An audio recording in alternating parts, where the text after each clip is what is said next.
Hello students, हम कर रहे हैं आपका chapter number 1 principles of management आपके 12th के OCM सब्जेक्ट में। 2 लेक्चर हमने ऑलरेडी कर लिए हैं। आज है हमारा लेक्चर नंबर 3। अब यहाँ पे हम पढ़ रहे थे थियोरीज ऑफ मैनेजमेंट, जो हमने स्टार्ट किया था कि भाई कुछ मैनेजमेंट थिंकर्स है जिन्होंने थियोरीज दिए हैं मैनेजमेंट के लिए। तो अब उसमें काफ़ी सारे थिंकर्स हैं, लेकिन हमें यहाँ पे मेनली 2 मैनेजमेंट थिंकर्स के बारे में पढ़ना है। तो यहाँ पे अब उसमें से हम सबसे फर्स्ट हेनरी फ्योल के बारे में पढ़ेंगे। Henry Fayol's administrative theory of management हम आज देखने वाले हैं। ये एक पर्सन थे जिन्होंने काफ़ी सारी सिचुएशन को एनालाइज किया, रिसर्च किया, एंड उसके बेस पे उन्होंने क्या किया, हमें 14 प्रिंसिपल्स दिए। अब ये जो 14 प्रिंसिपल्स है हम हमारे बिजनेस में अप्लाई कर सकते हैं, एंड हम क्या कर सकते हैं, हमारे डे टू डे बिजनेस में जो प्रॉब्लम्स आती है हम उसे अच्छे से सॉल्व कर सकते हैं एंड हमारे बिजनेस को ग्रो कर सकते हैं। ठीक है, चलिए तो स्टार्ट करते हैं हेनरी फ्योल के 14 प्रिंसिपल्स। लेकिन पहले जान लेते हैं कि ये जो 14 प्रिंसिपल्स यहाँ पे दिए गए हैं स्टूडेंट्स, वो आपके एग्ज़ाम पॉइंट ऑफ व्यू से बहुत ज़्यादा इम्पॉर्टेंट रहेंगे। आपको सारे ही प्रिंसिपल्स अच्छे से पढ़ लेने हैं, या तो लॉन्ग आंसर या तो फिर ऑब्जेक्टिव पार्ट में भी ये आ सकता है, छोटे क्वेश्चन में भी ये आ सकता है। तो आपको अच्छे से पूरा ध्यान से पढ़ लेना है। तो चलिए स्टार्ट करते हैं। अब यहाँ पे सबसे पहले उन लोगों ने हेनरी फ्योल के बारे में हमें कुछ इन्फॉर्मेशन दिया हुआ है, वो हम देख लेते हैं, उसके बाद हम प्रिंसिपल स्टार्ट करेंगे। तो हेनरी फ्योल, ये जो पर्सन थे हेनरी फ्योल, वो उनका बर्थ हुआ था 1841 में एंड वो he was died in 1925। Now Henry Fayol was a French mining engineer. कौन थे वो? एक फ्रेंच माइनिंग इंजीनियर थे जो बाद में क्या बन गए, who turned a leading industrialist and a successful manager. अब he started his career as a mining engineer in a French mining company and rose to the position of chief managing director. इस company में उन्होंने French mining company में उन्होंने start किया था और वहाँ पे उन्होंने काफ़ी सारा ग्रो किया, जहाँ पे वो चीफ मैनेजिंग डायरेक्टर भी बन गए। अब यहाँ पे after conducting many experiments and observation in organization, Fayol proposed 14 principles of management which are explained in his famous book General and Industrial Administration। इस बुक में उन्होंने उनके 14 प्रिंसिपल को अच्छे से मेंशन किया है। Due to his contribution in development of managerial thoughts he is called as father of modern management. उनको क्या कहा जाता है? Father of modern management. ये चीज़ अच्छे से याद रखनी है बच्चों, ऑब्जेक्टिव में आ सकता है। हेनरी फ्योल को फादर ऑफ मॉडर्न मैनेजमेंट कहा जाता है। Fayol suggested 14 principles of management.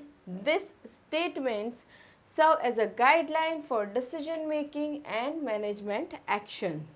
ठीक है, तो ये जो 14 principles है वो as a guide, as a base help करते हैं मैनेजर को डिसीजन मेकिंग में।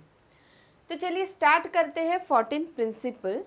अब देखिए ये जो 14 प्रिंसिपल बताए हैं यहाँ पे पॉइंट वाइज पहले हमें दिया हुआ है कि principle of division of work है सबसे पहला, principle of authority and responsibility, उसके बाद है principle of discipline, principle of unity of command, unity of direction, principle of subordination of individual interest to organisational interest, principle of centralisation, principle of remuneration, principle of scalar chain, principle of order, principle of equity, principle of stability of tenure, principle of initiative and principle of esprit de corps, that is teamwork। ये सारे ही principles जो Henry Fayol ने दिए हैं वो हमें एक एक करके डिटेल में पढ़ने हैं।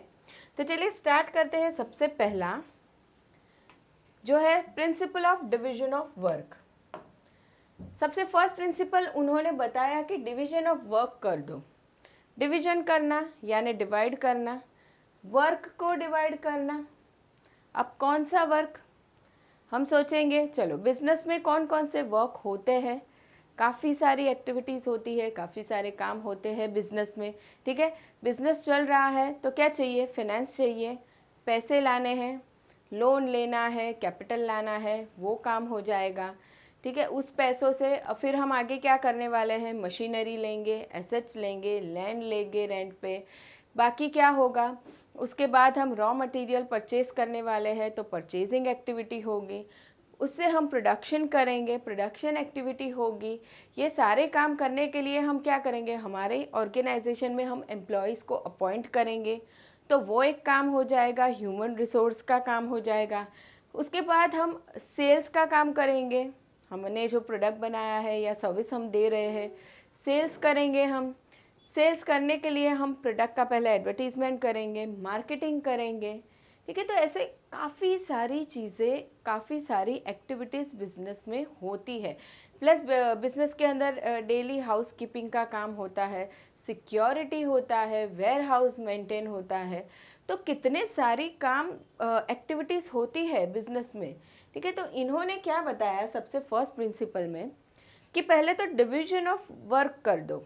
अब ये सारे ही जो काम हैं उन्हें डिवाइड कर दो कि मान लो सिक्योरिटी का काम है, हमने देखा बिजनेस में कैपिटल मैनेज करना पड़ता है, फाइनेंस मैनेज करना पड़ता है, फाइनेंस का काम है। परचेस का काम हो जाता है, रॉ मटेरियल परचेस करना है, अदर आइटम्स परचेस करनी है, परचेस अलग काम हो गया, प्रोडक्शन अलग काम हो गया।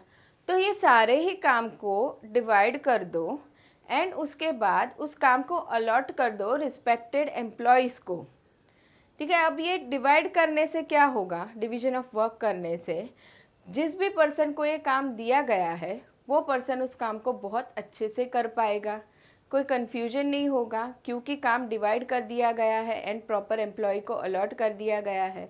तो क्या होगा, काम इफ़ेक्टिवली होगा और अल्टीमेटली फ़ायदा किसका होगा, ऑर्गेनाइजेशन का होने वाला है।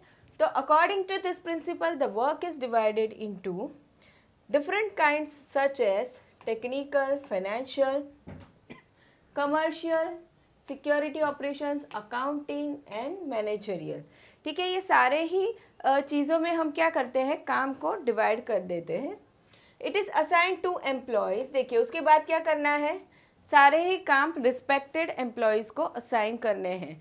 जो अकाउंटिंग का काम है वो अकाउंटिंग के बंदे को देना है, प्रोडक्शन का है प्रोडक्शन को देना है, टेक्निकल का है तो उसके रिस्पेक्टिव पर्सन को दे देना है, ठीक है। हम क्या करेंगे, असाइन कर देंगे काम को। It is assign to employees as per their qualities and capabilities. देखिए हम असाइन कर रहे हैं लेकिन कैसे कर रहे हैं, उस बंदे की क्वालिटी एंड कैपेबिलिटीज़ देख के करते हैं। It helps in improving efficiency and expertise of employees which ultimately turns into expected productivity level। Of course हमने काम डिवाइड कर दिया है अच्छे से एंड उसके रिस्पेक्टिव एम्प्लॉय को दे दिया है, तो क्या होने वाला है, एम्प्लॉय की एफिशिएंसी बढ़ेगी एंड प्रोडक्टिविटी लेवल भी उसका बढ़ जाएगा, ठीक है। तो ये सबसे पहला हमारा प्रिंसिपल रहेगा, principal of division of work. अब आगे बढ़ते हैं नेक्स्ट प्रिंसिपल की तरफ, principal of authority and responsibility. अब ये जो principal of authority and responsibility बताया है, अब अथॉरिटी का मतलब हो जाता है किसी को कुछ हक दे देना, ठीक है, एंड रिस्पॉन्सिबिलिटी का मतलब हो जाएगा जिम्मेदारियाँ। अब जो हमने आगे देखा कि हमने डिवीजन ऑफ वर्क कर दिया, अकाउंटिंग का काम उसके एम्प्लॉयज़ को दे दिया है हमने, ह्यूमन रिसोर्स का उसके एम्प्लॉयज़ को दे दिया है, फाइनेंस का उसके रिस्पेक्टिव एम्प्लॉयज़ को दे दिया है, ठीक है। अब हम क्या करेंगे, उसके रिलेटेड अब काम दिया है तो उसके रिलेटेड अथॉरिटी भी हम उस पर्सन को देंगे, डिसीजन मेकिंग की अथॉरिटी, ठीक है। फाइनेंस का काम मैंने किसी बंदे को दिया है तो हम क्या करेंगे, उसे हम डिसीजन मेकिंग अथॉरिटी भी देंगे कि वो पर्सन डिसीजन ले सके कि भाई बैंक से मुझे इतना लोन लेना है या इतना लोन मुझे रीपे करना है या मुझे सैलरीज देना है या और कोई मुझे इनकम कैसे देखना है, अकाउंटिंग कैसे करना है, हम रिलेटेड उसके सारे ही अथॉरिटी हम उसे दे देंगे डिसीजन मेकिंग। लेकिन अब ये लोग क्या बोल रहे हैं कि आप अथॉरिटी अगर दे रहे हो तो अथॉरिटी के साथ साथ ही आपको रिस्पॉन्सिबिलिटी भी उसको देनी है, मतलब उस पर्सन को आपको रिस्पॉन्सिबल भी करना है उसके काम के लिए। नहीं तो क्या होगा, हमने उस पर्सन को खाली अथॉरिटी तो दे दी कि भाई तुम डिसीजन सारे ले सकते हो, लेकिन हमने उसे रिस्पॉन्सिबल नहीं किया, तो क्या होगा, वो अच्छे से काम नहीं करेगा। क्या होगा, वो ऑर्गेनाइजेशन के बारे में अच्छे से नहीं सोचेगा। रिस्पॉन्सिबिलिटी हमने उसको दी नहीं है, उसके काम के लिए हमने उसे रिस्पॉन्सिबल किया ही नहीं है, तो अल्टीमेटली प्रॉब्लम होगा हमारे बिजनेस को।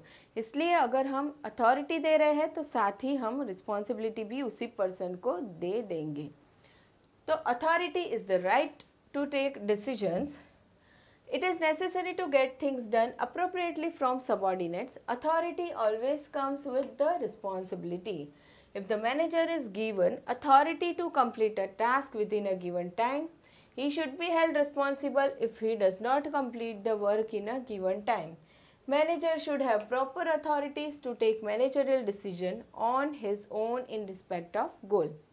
ठीक है, अभी मान लो फॉर एग्जांपल मार्केटिंग मैनेजर है, ठीक है, हमने वो एडवर्टीज़मेंट कुछ करने वाला है, हमने उसे अथॉरिटी दी है कि आप डिसीजन ले सकते हो कहाँ एडवर्टीज़मेंट करनी है, कैसे करनी है, कौन से टाइम पे करनी है।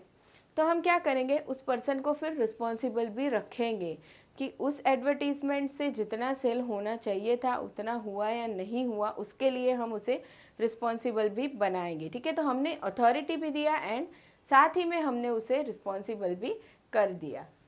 तो ये हो गया हमारा second principle, principle of authority and responsibility. Now next one is principle of discipline.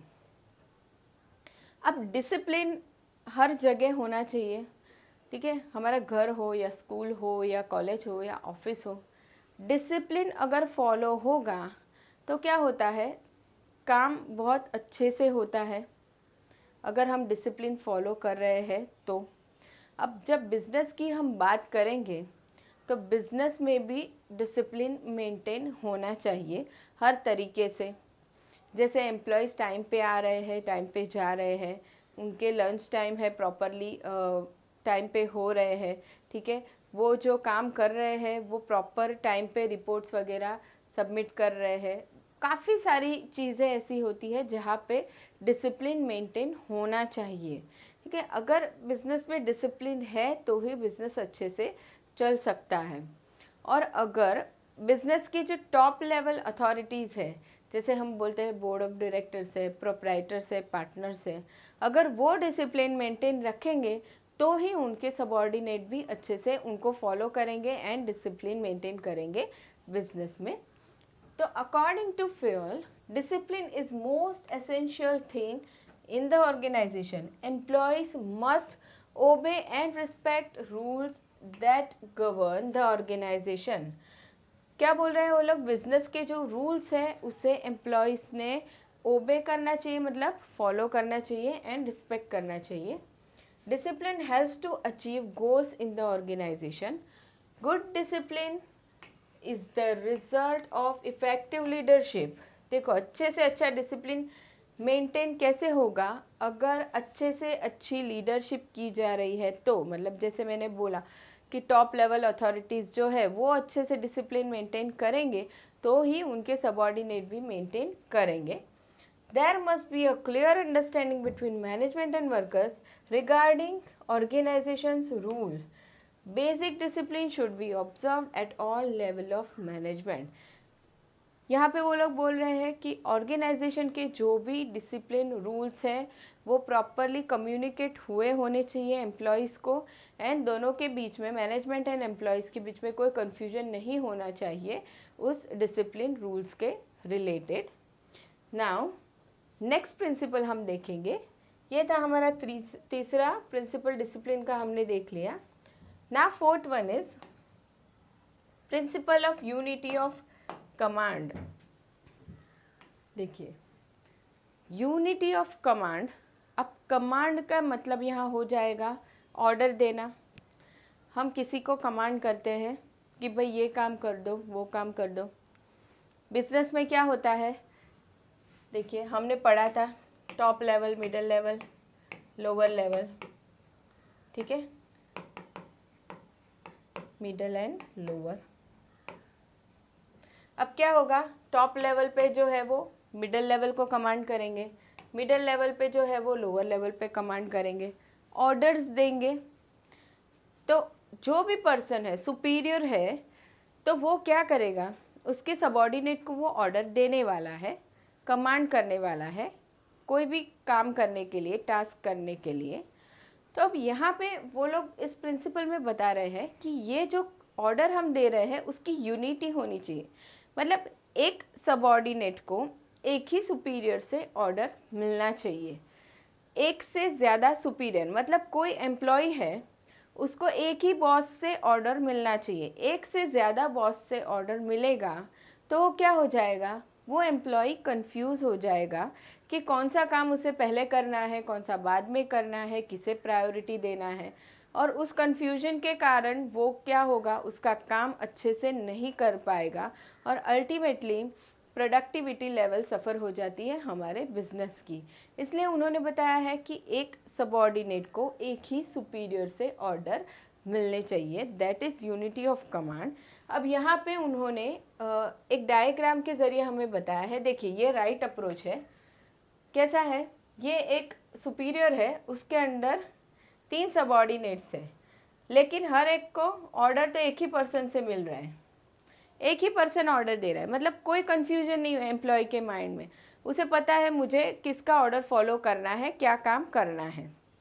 अब यहाँ पे क्या हो रहा है, ये देखिए 2 सुपीरियर है, यहाँ पे सबॉर्डिनेट है। अब देखिए इसको इधर से भी ऑर्डर मिल रहा है, इधर से भी ऑर्डर मिल रहा है, इसको यहाँ से मिल रहा है, इसको यहाँ से मिल रहा है, इसको यहाँ से, मतलब कुछ प्रॉपर सिस्टम ही नहीं है। सबॉर्डिनेट्स को ये दोनों तरफ, दोनों सुपीरियर से ऑर्डर मिल रहे हैं, तो क्या होगा, उनके माइंड में कन्फ्यूजन हो जाएगा कौन सा काम पहले करना है, कौन सा बाद में करना है। एंड इन ये जो सबॉर्डिनेट्स हैं उनकी एफिशिएंसी अल्टीमेटली कम हो जाती है। तो ये हो जाएगा हमारा principle of unity of command, जहाँ पे वो लोग बोल रहे हैं कि सबॉर्डिनेट को एक ही सुपीरियर से ऑर्डर मिलना चाहिए। Now each member of organization should receive orders from only one superior. This principle helps in managing conflicts and solving disputes among people in the organization. देखिए एक से ज़्यादा सुपीरियर से ऑर्डर मिल रहे हैं तो क्या हो जाता है, कॉन्फ्लिक्ट, झगड़ा हो जाता है, सुपीरियर के बीच में भी झगड़ा हो जाता है। कैसे होगा, वो बोलेगा तुम मेरा काम पहले करो, वो बोलेगा नहीं तुम मेरा काम पहले करो, दोनों के बीच में कॉन्फ्लिक्ट होता है। तो अगर यूनिटी ऑफ कमांड हम मेंटेन रखते हैं तो उससे क्या होता है, कॉन्फ्लिक्ट कम हो जाते हैं। It also helps in avoiding confusion. If an employee receives commands from more than one authority, he will get confused and will not be able to take decision about whose orders should be followed. This is wrong approach, for this organizational hierarchy should be well defined. देखिए यहाँ पे उन लोगों ने एक और बात बताई है कि ये कन्फ्यूजन ना हो, इसके लिए ऑर्गेनाइजेशन की जो हायरार्की है वो प्रॉपरली डिफाइन होनी चाहिए। अभी हायरार्की क्या होता है, देखिए ये हमने जो देखा top level, middle level, lower level, तो यहाँ पे जो भी टॉप लेवल पे है, मान लो ये ए पर्सन है, यहाँ पे बी है, सी है, ठीक है। अब यहाँ पे उसके नीचे भी लोग हैं, तो यहाँ पे प्रॉपर एक चेन क्रिएट हो रहा है, तो ये एक हायरार्की बन रहा है।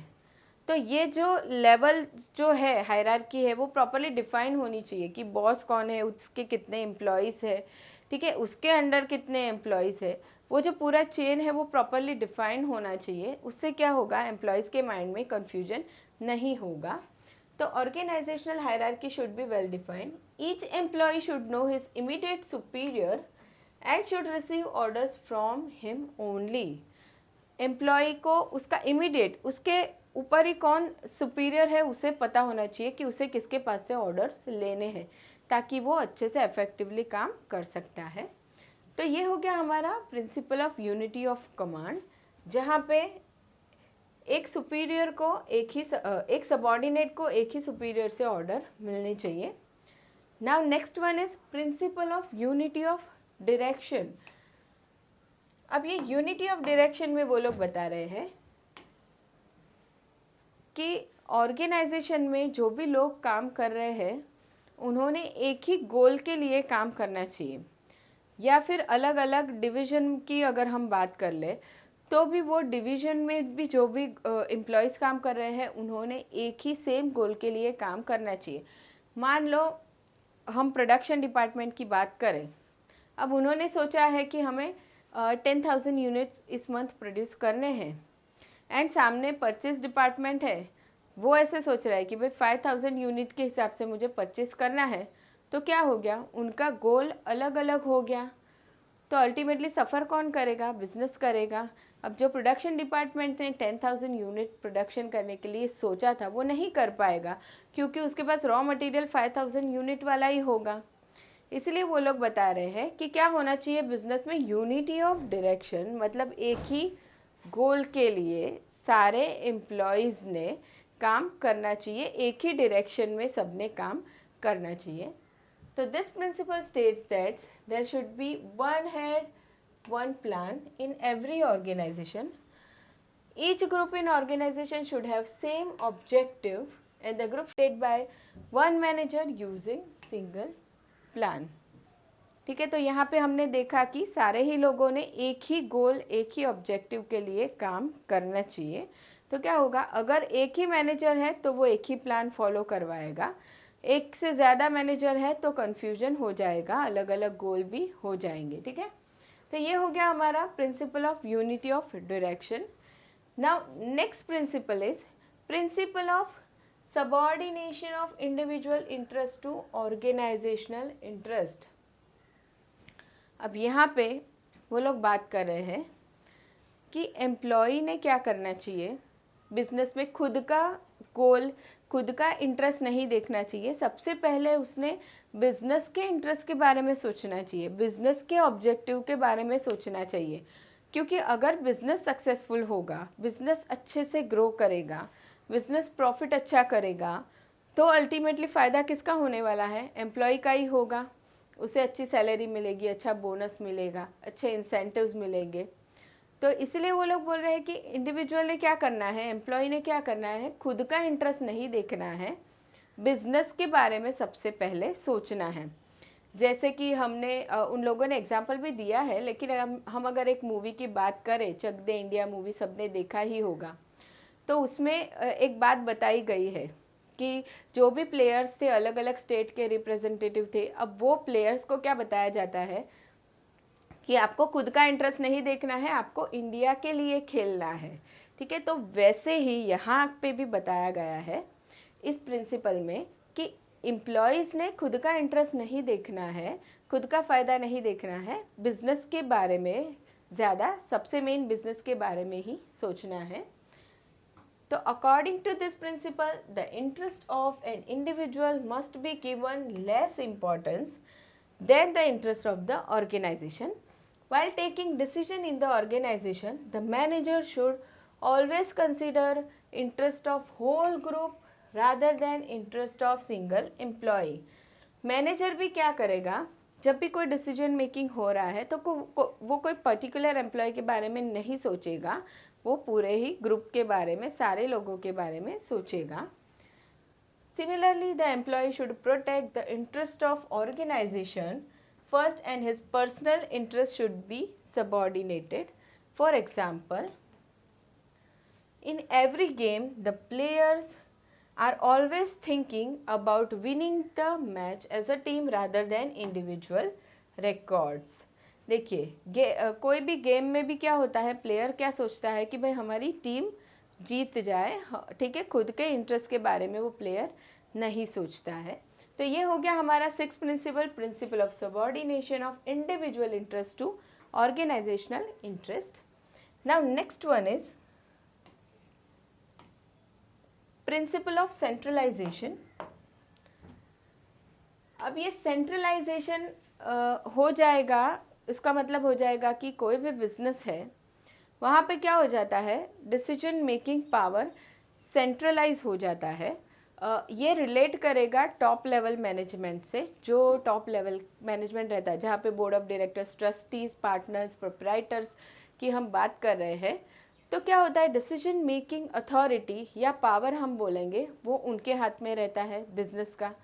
तो क्या होगा, कुछ कुछ बिजनेस में वो पावर सेंट्रलाइज होता है, मतलब उनके हाथ में ही पावर रहता है डिसीजन मेकिंग, उसके अकॉर्डिंगली ही पूरा बिजनेस काम करता है, उसी डिसीजन, उनके डिसीजन को सारे ही लोग फॉलो करते हैं। लेकिन जब बिजनेस बहुत ज़्यादा बड़ा हो, ठीक है, जैसे हम बहुत बड़े बड़े बिजनेसेस की बात करें, रिलायंस है, टाटा है, तो उस केस में क्या होगा, कभी कभी डिसीजन मेकिंग डिसेंट्रलाइज भी करना पड़ता है, क्योंकि बहुत बड़ा बिजनेस हो तो वहाँ पे आप सेंट्रलाइज नहीं कर सकते। सेंट्रलाइजेशन रखने से क्या होगा, डिसीजन मेकिंग थोड़ा लेट हो जाता है, क्योंकि कुछ लोगों के हाथ में ही पावर रहता है डिसीजन मेकिंग का।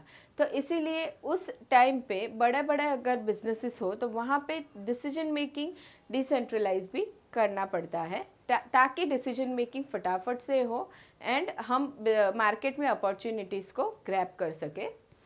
तो centralization refers to concentration of powers and authorities. In some organizations, this power is vested in one hand or few hand. This situation occurs in small organization. देखिए, सेंट्रलाइजेशन मोस्टली कहाँ होने वाला है, small businesses में होगा, बहुत बड़े business में पॉसिबल नहीं है। But if the size of organisation is large, then there is decentralization of powers or authority. According to this principle, there must be proper balance between centralization and decentralization in the organization. This is to be done according to the size of the organization, nature of the activity, etc.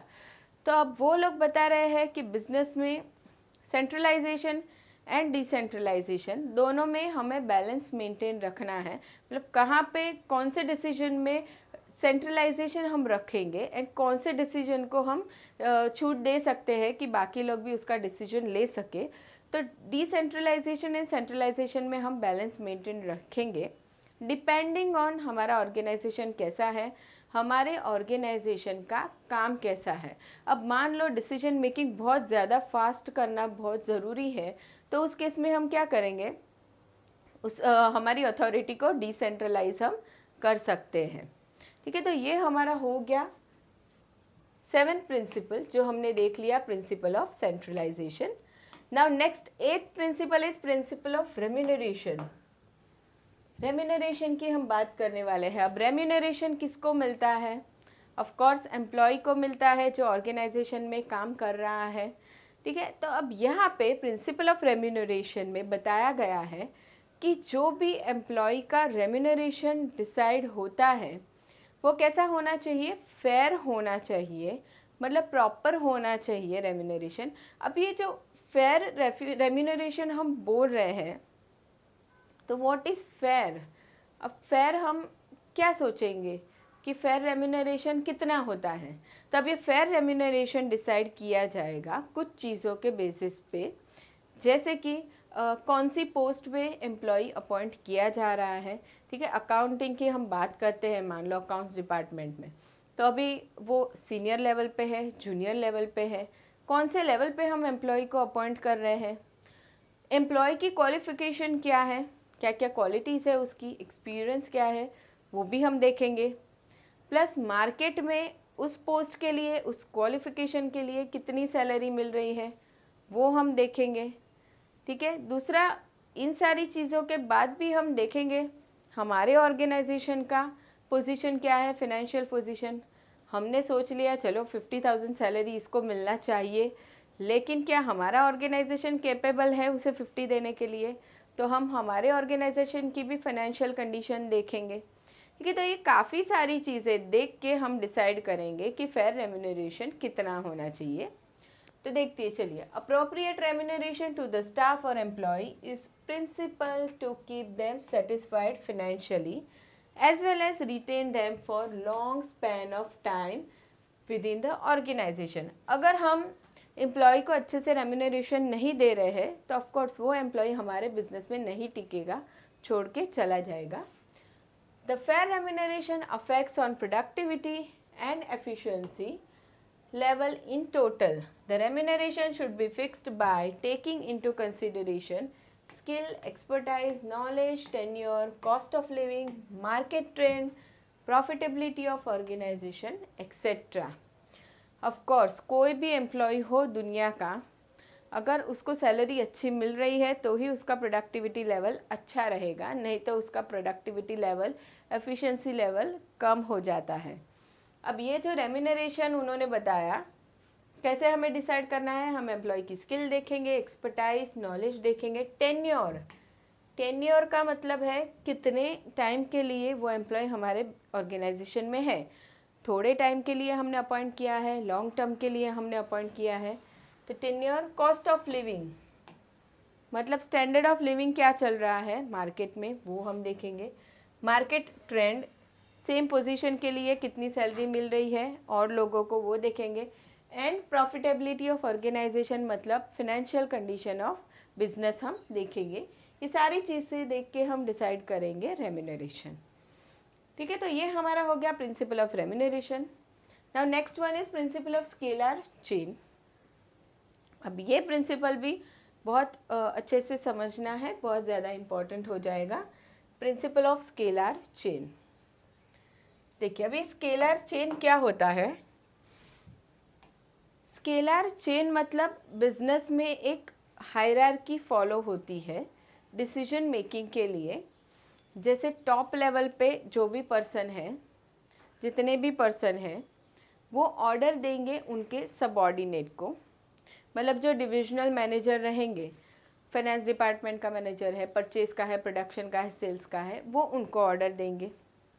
उसके बाद वो लोग क्या करेंगे, उनके नीचे जो employees है लोअर लेवल पे, उनसे काम करवा के लेंगे, जहाँ पे जनरल मैनेजर आएंगे, सबऑर्डिनेट्स आएंगे, एम्प्लॉयज़ आएंगे।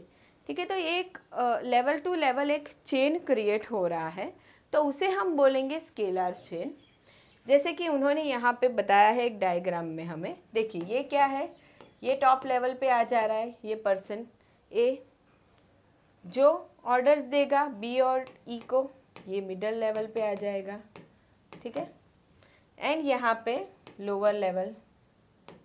तो देखिए अब ये ए ऑर्डर दे रहा है इन दोनों को, बी ऑर्डर दे रहा है इसको, ई ऑर्डर दे रहा है इसको, सी ऑर्डर दे रहा है इसको, ये ऑर्डर दे रहा है इसको।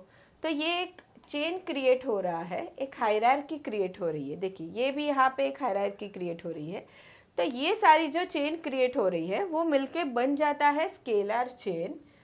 देखिए इसे हम बोलेंगे स्केलर चेन। तो ये स्केलर चेन जो बिजनेस में बनता है उसे अच्छे से फॉलो किया जाना चाहिए। अगर ये प्रॉपरली डिफाइन नहीं है, प्रॉपरली फॉलो नहीं किया जा रहा है, तो क्या होगा, ऑर्गेनाइजेशन में बहुत सारे कन्फ्यूजन हो जाएंगे।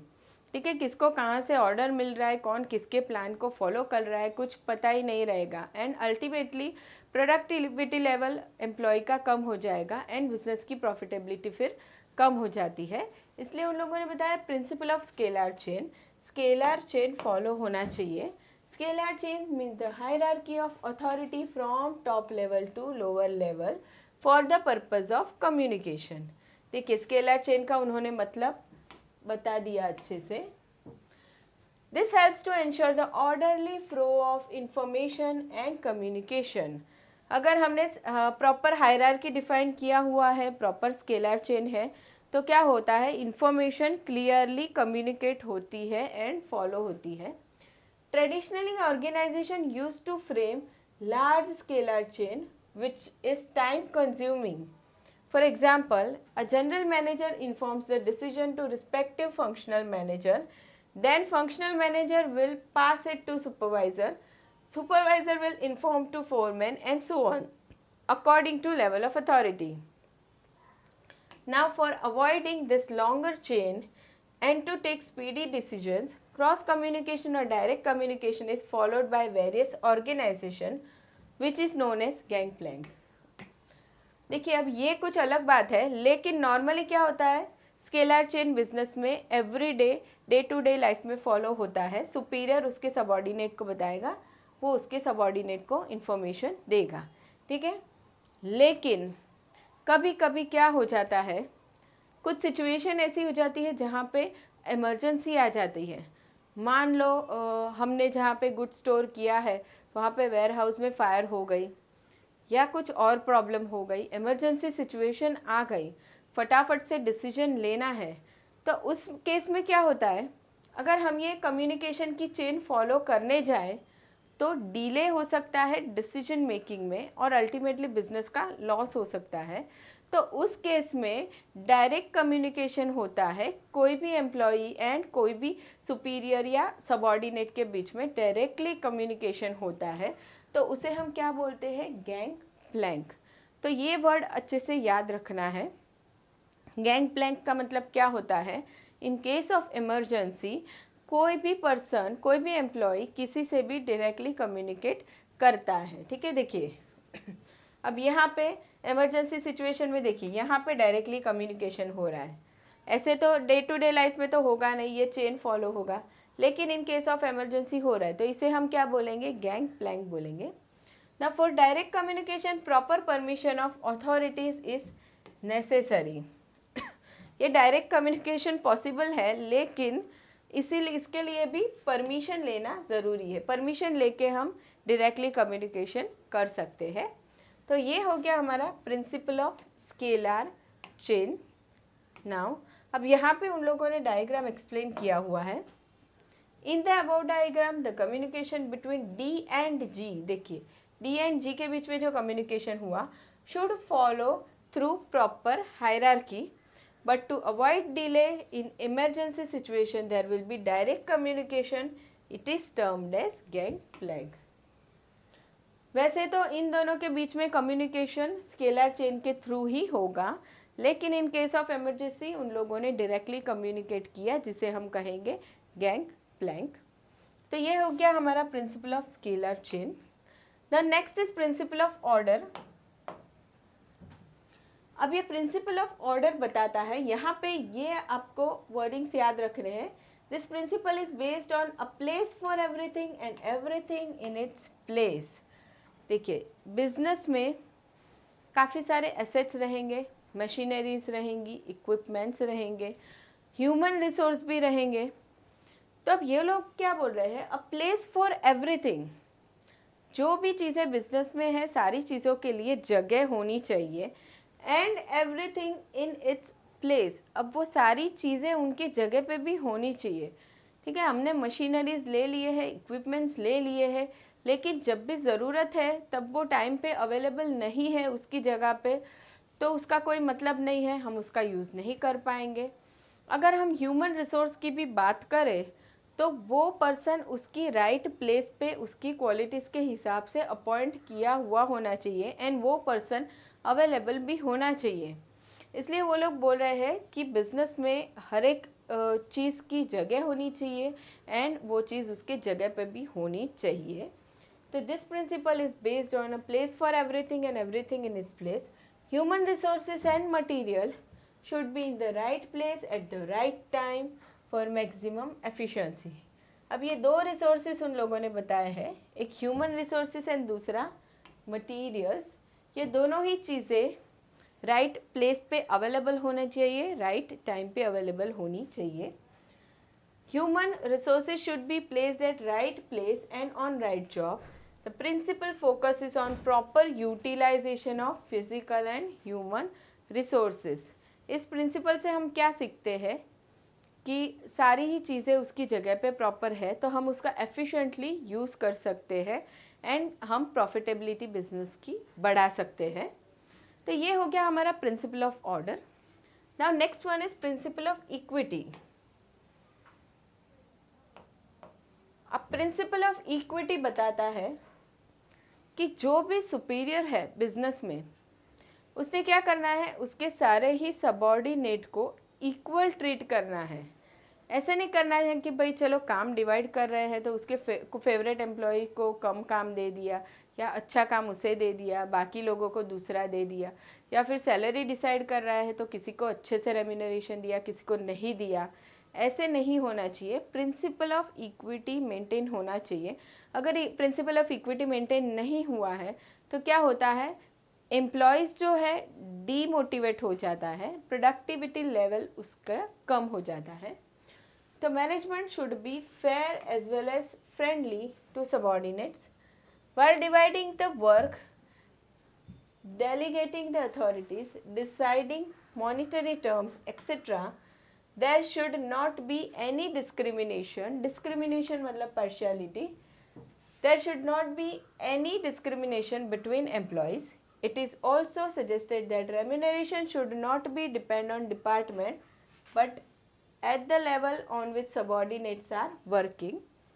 The employees working on the same level but in different departments should be paid same wages. Same level के employees को same salary wages मिलना चाहिए. This equity will help in avoiding conflict in the organization. Of course अगर equity maintain नहीं कर रहा है superior उसके subordinate के लिए, तो क्या होने वाला है, एम्प्लॉयज़ के बीच में कॉन्फ्लिक्ट होने ही वाला है. एंड अल्टीमेटली क्या होगा, एम्प्लॉयज़ क्या सोचेंगे, भाई हमारे साथ पार्शलिटी हुई है तो हम अच्छे से काम नहीं करेंगे. तो अल्टीमेटली क्या होता है, हमारा बिजनेस सफ़र करता है, बिजनेस में लॉस होता है. ठीक है, तो ये हमने देख लिया principle of equity. Now next one is principle of stability of tenure. ना व्हाट इज टेन्योर. टेन्योर का मतलब कितने पीरियड के लिए एम्प्लॉय हमारे बिजनेस में काम कर रहा है. तो अब ये जो टेन्योर है वो कैसा होना चाहिए, स्टेबल होना चाहिए. मतलब एम्प्लॉय हमारे बिजनेस में काम कर रहा है तो उसकी स्टेबिलिटी होनी चाहिए. वो एम्प्लॉय बार बार हमारे बिजनेस छोड़ के चले नहीं जाना चाहिए. अब एम्प्लॉय कब छोड़ के चला जाता है बिजनेस, जब उसे प्रॉपर रेम्यूनरेशन नहीं मिलता, इंसेंटिव्स नहीं मिलते, प्रॉपर फैसिलिटीज़ नहीं मिलती, तो वो डीमोटिवेट होके छोड़ के चला जाता है हमारे ऑर्गेनाइजेशन को. इसलिए वो लोग बोल रहे हैं कि principle of stability of tenure होना चाहिए. अब कोई भी एम्प्लॉय हमारे बिजनेस में आता है तो हमने उसे श्योरिटी देनी चाहिए कि आप हमारे बिजनेस में लॉन्ग टर्म के लिए रह सकते हो. अगर हमने वो अश्योरिटी उसे नहीं दी है तो क्या होगा, एम्प्लॉय हमेशा स्ट्रेस में ही रहेगा कि भाई मेरी जॉब तो सिक्योर नहीं है, ये लोग तो मुझे कभी भी निकाल देंगे. तो उस स्ट्रेस की वजह से एम्प्लॉय एफिशिएंटली काम नहीं कर पाता है. इसलिए हमें एम्प्लॉय को क्या करना है, सिक्योरिटी प्रोवाइड करनी है कि भाई आप हमारे बिजनेस में लॉन्ग टर्म के लिए टिक सकते हो. ठीक है, तो ये हो जाएगा principle of stability of tenure. At the time of recruitment of employees, the management should assure them about stability of tenure or job security. It plays very important role in creating sense of belongingness among the employees. Insecurity in job always affects the efficiency of employee adversely, whereas job security minimizes employee turnover ratio. देखिए, अगर हमने employ को job security provide किया है तो उससे क्या होता है, कम हो जाता है एम्प्लॉय टर्नओवर रेशियो. अभी एम्प्लॉय टर्नओवर रेशियो क्या होता है, एम्प्लॉय जो हमारा बिजनेस छोड़ के चले जाते हैं, ठीक है, तो उसे हम बोलते हैं एम्प्लॉय टर्नओवर रेशियो. अब जितने ज़्यादा एम्प्लॉयज़ बिजनेस छोड़ के चले जाएंगे तो वो रेशियो उतना ही बढ़ता जाएगा. तो हमें ये एम्प्लॉय टर्नओवर रेशियो मिनिमम रखना है. और वो हम मिनिमम कैसे रखेंगे, हम एम्प्लॉय को जॉब सिक्योरिटी प्रोवाइड करेंगे, अच्छा रेम्यूनरेशन देंगे, अच्छी फैसिलिटीज़ देंगे, ताकि ये एम्प्लॉय टर्नओवर रेशियो मिनिमाइज़ हो सके. क्योंकि अगर एम्प्लॉय बार बार छोड़ के चले जाएंगे तो हमें नए नए एम्प्लॉयज़ रखने पड़ेंगे, बार बार उन्हें बार बार ट्रेनिंग देना पड़ेगा. एंड अल्टीमेटली हमारे ऑर्गेनाइजेशन का जो काम है वो सफ़र करता है. तो ये हो गया हमारा principle of stability of tenure. Now next one is principle of initiative. अब ये प्रिंसिपल ऑफ इनिशिएटिव रिलेट करता है एम्प्लॉयज़ से. अब यहाँ पे उन लोगों ने बताया है कि बिजनेस में जो भी डिसीजन मेकिंग हो रहा है उसमें एम्प्लॉयज़ को भी चांस दिया जाना चाहिए, उनके भी ओपिनियन लेने चाहिए डिसीजन मेकिंग में. क्योंकि एक्चुअल काम तो एम्प्लॉयज़ ही करते हैं, तो उनके ओपिनियन या उनके सजेशन भी लेने चाहिए. एंड एम्प्लॉय ने भी इनिशिएटिव करना चाहिए कि वो खुद के सजेशंस दे डिसीजन मेकिंग में, ताकि क्या हो सके, बेस्ट डिसीजन लिया जा सके एंड हमारा ऑर्गेनाइजेशन सक्सेसफुल हो सके. तो initiative refers to volunteering to do the work in innovative way. The freedom to think and work on new ideas encourages employees to take initiative while working on given task. This initiative should be welcomed by manager, including thorough discussion on those new ideas. It also helps in creating healthy organizational structure. Manager ने क्या करना चाहिए, employees के opinion को consider करना चाहिए and उससे क्या होने वाला है, हेल्दी ऑर्गेनाइजेशनल कल्चर होगा. मतलब मैनेजमेंट एंड एम्प्लॉय के बीच में जो रिलेशन है वो अच्छे हो जाते हैं, हेल्दी हो जाते हैं. तो ये हो गया हमारा 13 principle of initiative. Now next and last is principle of aspirate the corps, जिसका मतलब हो जाएगा टीम वर्क. अब जो भी बिजनेस है, ऑर्गेनाइजेशन है, फर्म है जिसमें एम्प्लॉयज़ काम कर रहे हैं, तो अब ये बिजनेस एक ग्रुप एक्टिविटी हो जाता है. ठीक है, पर्टिकुलर ऑब्जेक्टिव, पर्टिकुलर गोल के अचीव करने के लिए हम काम करते हैं, सारे ही लोग उसके लिए काम कर रहे हैं. तो वहाँ पे क्या होना चाहिए, सारे ही लोगों में टीम स्पिरिट होना चाहिए, कॉन्फ्लिक्ट नहीं होनी चाहिए, सबने एक ही गोल के लिए काम करना चाहिए. आगे भी हमने देखा कि इंडिविजुअल ने खुद के बारे में नहीं सोचना चाहिए, बिजनेस के बारे में सोचना चाहिए. तो वैसे ही सारे लोगों में क्या होना चाहिए, टीम स्पिरिट होना चाहिए. Now Henry fuel has given emphasis on team work. Aspirate the corps means union is strength. इस वर्ड का मतलब हो जाता है union is strength. Running any organization is a group activity and human resources are a valuable asset of the organization. If employees are working as a union and with mutual trust, the difficulties can be solved quickly. Therefore, as a leader, manager should create a spirit of teamwork and understanding among employees to achieve organizational goal easily. अब यहाँ पे focus manager पे ज़्यादा किया गया है कि team work लाने में कौन ज़्यादा पार्ट, किसका ज़्यादा रोल रहेगा, तो वो मैनेजर का रहेगा. कि बिजनेस एक ग्रुप एक्टिविटी है तो सारे ही लोगों में यूनिटी मेंटेन करना वो काम हो जाएगा मैनेजर का. ठीक है, अब उन लोगों ने बोला है above 14 principle of Henri Fayol are very useful to manage organisation efficiently and effectively. These are also supportive to functions of management. These principles are very logical and therefore are applicable in modern management era. ये सारे ही जो हमने principles पढ़े, traditionally तो काम लग ही रहे थे, इन मॉडर्न वर्ल्ड भी जो बिजनेसेस चल रहे हैं उसमें भी ये प्रिंसिपल्स हम फॉलो कर सकते हैं, मॉडर्न बिजनेसेस में भी ये एप्लीकेबल है. तो ये सारे ही जो हमने प्रिंसिपल्स देख लिए वो अच्छे से पढ़ने हैं एंड एग्ज़ाम के लिए बहुत ज़्यादा इम्पॉर्टेंट हो जाएंगे. तो आगे हम पढ़ने वाले हैं और एक मैनेजमेंट थिंकर के बारे में, वो हम देखेंगे नेक्स्ट लेक्चर में. कोई क्वेश्चन हो तो आप बता सकते हैं कमेंट सेक्शन में. मिलते हैं नेक्स्ट लेक्चर में. Thank you.